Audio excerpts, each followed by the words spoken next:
잡아. 아이들이 좋아하는 초코과자입니다. 10년째 1,000원 가격을 유지했지만 이번 달부터 1,200원으로 20% 올랐습니다. 또 다른 초코과자도 1,700원에서 1,900원으로 200원 올랐습니다. 윤돈으로 사는데 가격이 오르면 잘 못 사서 너무 속상해요. 카카오를 가공한 코코아 가격이 1년 새 127%나 올랐다며 줄줄이 초코과자 값을 올린 겁니다. 오리오는 이번 달부터 13개 제품 가격을 평균 10.6%, 해태제과는 10개 제품을 평균 8.6% 인상했습니다. 초콜릿의 주 원료인 카카오 국제 시세가 최근 급등하고 있고 또 향후에도 가격 상승이 지속될 것이라는 시장 전망에 따라서 불가피하게 결정하게 됐습니다. 커피값도 올랐습니다. 스타벅스 코리아가 일부 원두 상품 가격을 올린 데 이어 최근 동서식품이 커피 믹스 등 일부 제품 가격을 인상했습니다.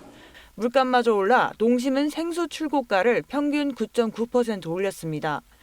과자와 라면 제조에 쓰이는 파묘도 평년보다 20% 이상 올라 또 다른 제품 가격 인상까지 우려되는 상황. 원료값이 오른다고 하긴 하지만 한 번 오른 가격이 또 내려오지는 않잖아요. 잇따른 가격 인상으로 장바구니 부담이 커지면서 연말 소비 심리가 더 위축되는 건 아닌지 우려가 나오고 있습니다. KBS 뉴스 황다혜입니다. 통계청이 발표한 지난달 전 산업 생산은 전달에 비해 0.3% 감소했습니다. 9월에 이어 2달 연속 하락세입니다. 산업 생산은 지난 5월부터 석 달 연속 감소하다 8월에 일시적으로 반등했지만 9월부터 다시 하락세를 이어가고 있습니다. 업종별로 보면 서비스업의 생산은 소폭 늘었지만 공공행정 부분이 감소하고 건설업에서도 4%가량 생산이 줄어 전체 지수가 하락했습니다.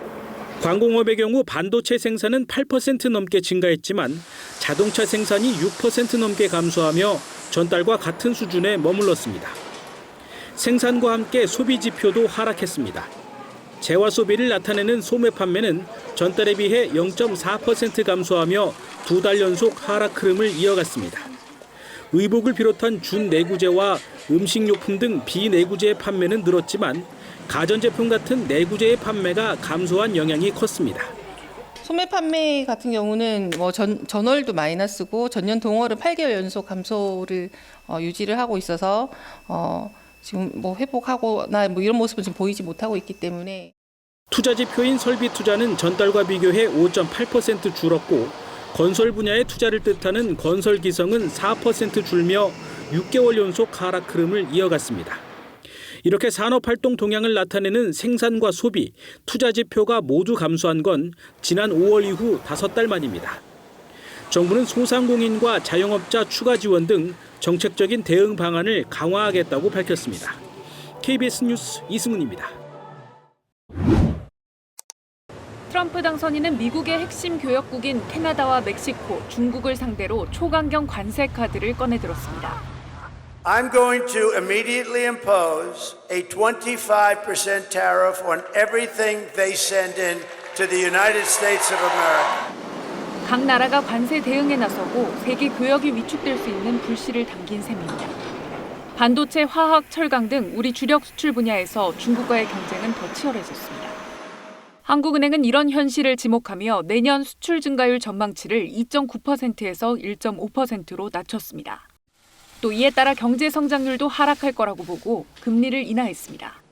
수출 성장률이 낮아짐으로써 경제 전망을 낮췄기 때문에 수출로부터 이 내수로 전파되는 그런 온기가 많이 낮아질 것에 대비해서 기본적으로 금리를 낮추면서 지난달 금리 인하 때만 해도 한은은 추가로 금리를 내리는 데 신중한 입장이었습니다. 환율이 오르고 가계부채가 늘어날 수 있기 때문입니다. 부동산 가격, 가계부채 등 금융 안정에 미치는 영향을 확인하는 데 시간이 걸릴 것이고 미 대선 결과와 지정학적 리스크의 전개 상황도 살펴봐야 하기 때문에 트럼프 2기 행정부 변수로 한 달 만에 인식이 바뀐 셈인데 1,400원대를 오르내리는 원달러 환율은 부담이 될 전망입니다. 원달러 환율이 내년 트럼프가 취임한 이후에 오버슈팅할 가능성이 있고 국내 거시경제, 소비, 투자, 수출 모든 부분에서 조금 부정적인 영향을 줄 수 있기 때문에 기준금리 인하로 미국과 금리 차이가 더 벌어졌다는 점도 원화 가치 하락을 부추길 수 있습니다. KBS 뉴스 손서영입니다.